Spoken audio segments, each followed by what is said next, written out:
नमस्कार news room को स्वागत। गतकाली द्वितीय पर्याय भोटिंग शेष हो सारी मोट 88 आसन में 1202 जन प्रार्थी निजर भाग्य परीक्षा करुछंती। यार भितर गोटे रोचक तथ्य आसी पहुंची जहाँकि भोटिंग प्रतिशत एथर भी कमी प्रथम फेज तुलन में। कारण आप देखिए 2019 निर्वाचन तुलन में भोटिंग प्रतिशत पाखापाखि 7% कमुची। आपन को कही रखे गतकाली अनेक हेवीवेट नेता प्रचार मैदान में थिले। सेमानक मध्य राहुल गांधी वायनाडू काली निर्वाचन लड़ुचंती, तांकर मध्य भोटिंग थिला। शशि थरूर थिले, लोकसभार बाचस्पति जे थिले ओम बिरला, तांकर मध्य काली निर्वाचन थिला। अरुण गोबली जे कि रामचरित्र रे अभिनय करते, तांकर मध्य काली भोटिंग थिला। एपरिकी मथुरारू हेमा मालिनीकर मध्य काली भोटिंग थिला।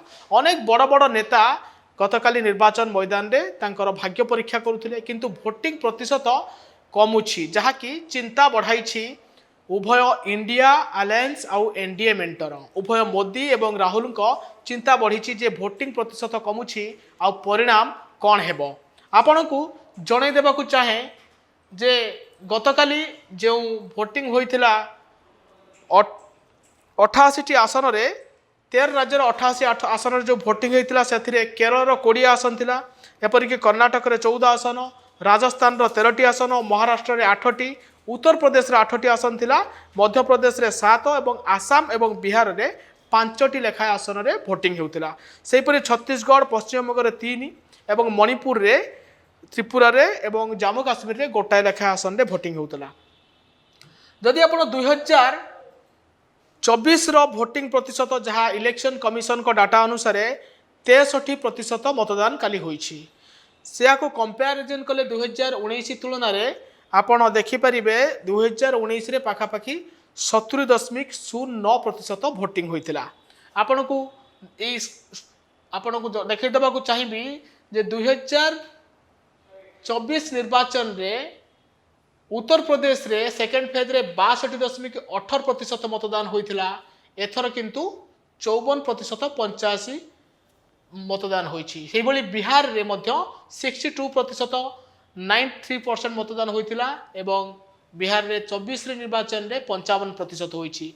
मध्य प्रदेश रे 67% 6-7% होइतिला मतदान एवं गतकाली जो भोटिंग होइतिला 58% होइछि। एटा होछि 2019 और 2024 रो कंपैरिजन आपन कहूछि। छत्तीसगढ़, राजस्थान, जम्मू काश्मीर से 72% मतदान होइतिला। एथर मध्य पाखापाखि समान अछि जम्मू काश्मीर रे।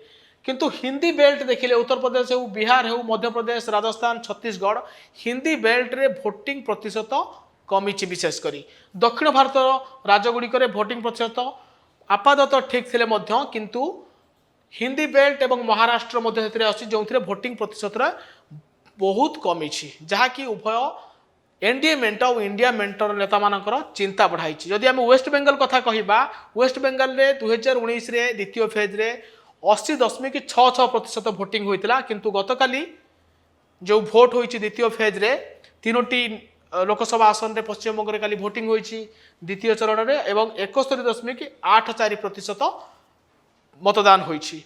आपण को कहि रखे भोटिंग प्रतिशत कमिबार भिन्न भिन्न कारण दर्शाउछंती। जो माने भोटिंग एक्सपर्ट अछंती बा राजनैतिक विशेषज्ञ अछंती, से माने कहउछंती जे वर्तमान जो व्यापक परिमाण रे रौद्र ताप रही ताती बढ़ुची, से अधिक लोक भोट देवाक आसुना, जो कि जो 5-7% भोट प्रतिशत कमुची। द्वितीय कारणटी हेउछि जे लोकंक पाखरे से भली गोटे उत्साह नाही, सरकार बदलैबार उत्साह नाही, किंबा सरकारक काम को नहीं एते खुशी नाहंती जे आउ थरे निर्वाचित करने को लोक एते पसंद करूना। से भोटिंग प्रतिशत रे एक कम आसुची बोली कहा जाउछि। एई भोटिंग प्रतिशत कहा पई सुहाइबो, कहा पई घातक हेबो, से नै मध्य कल्पना जल्पना जारी रही।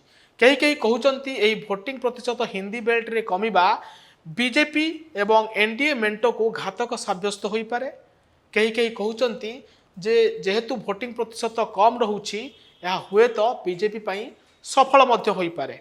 किंतु भोटिंग प्रतिशत दुईटी फेज निर्वाचन 2024 रे सरिलाणी, किंतु लोकंक पाखरे लोक भोट देबाकू एते इच्छा प्रकाश करूनाहांती। जेहेतु राज्य रे देश रे बेरोजगारी बढ़ी, दरदाम बढ़ी, विभिन्न प्रकार समस्या अच्छी लोकों पाखे से उत्साह आउ नाही बोधे से लोक भोट देते आसुना बोली अनेक विश्लेषक मत प्रकाश करुछंती। आपण ए भोटिंग प्रतिशत कमिया को नहीं कौन भावुंट आपण आमको जन पारे।